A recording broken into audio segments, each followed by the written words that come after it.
Шинэ жилийн баяртай холбоотой эргэн хохирсон ганцхан жишээ дуртахад өнгөрсөн оны 12 дугаар сард Баянзүрх дүүргийн цагдаагийн 2 дугаар хэлтэст эргэн Б хандан шинэ жилийн баяраа тэмдэглээд тарж яваад дээрэмдүүлсэн гэж өргөдөл гаргажээ. За тэрээр Баянзүрх дүүргийн нутаг дэвсгэрт байрлах нэгэн ресторанд байгууллагаараа баяраа тэмдэглээд тарж яваад инхүү гэмтэргийн хохирогч болсон байна.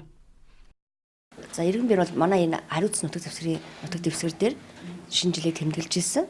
Шинэ жилийг тэмдэглэж байгаад хамт олонтойгоо тэмдэглэж байгаад өөрөө гэртээ харах замдаа явж байгаад дээрэмдүүлсэн. Тухайн үедээ согтууруулгандаа хэтрүүл хэрэгсэн байсан.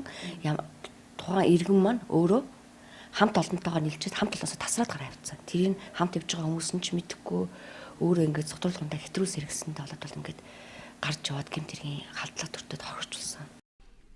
За түүнчлэн 12 дугаар сард гэмтсоох судлалын өмсний төвийн ачаалал ертөнхөөсөө 2 дахин ихсдэг бөгөөд нийт үйлчлүүлэгчдийн 17% нь согтуугаар зодолдож гэмтсэн, зодуулсан байдалтай ирдэг байна. Хамгийн гол нь би хүн хоорондын зодооны гэмт хэрэгүүд бол нэлээд товыг эзэлдэг.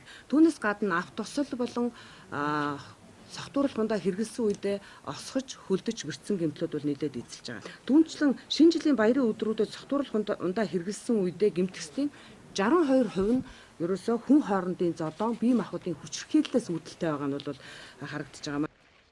Жил бүр цагдаагийн байгууллагаас шинэ жилийн баярын үеэр нэмэлт эргүүл гаргаж, нийтийн хэв журмыг хамгаалж ажилдагч баяр ёслоо тарж яваад дээрэмдүүлсэн, зодуулсан, хоорондоо зодолдсон хэргийн тоо буурахгүй байгаа статистик байна. За тиймээс үзэгч та шил дараалсан олон шинэ жилийн баярт орохоор зэхэж байгаа бол цагдаагийн байгууллагаас гаргасан анхааруулгын сэрэмжлүүлгийг мөрдөж аюулгүй байдлаа хангаж баярлахыг энд сануулъя.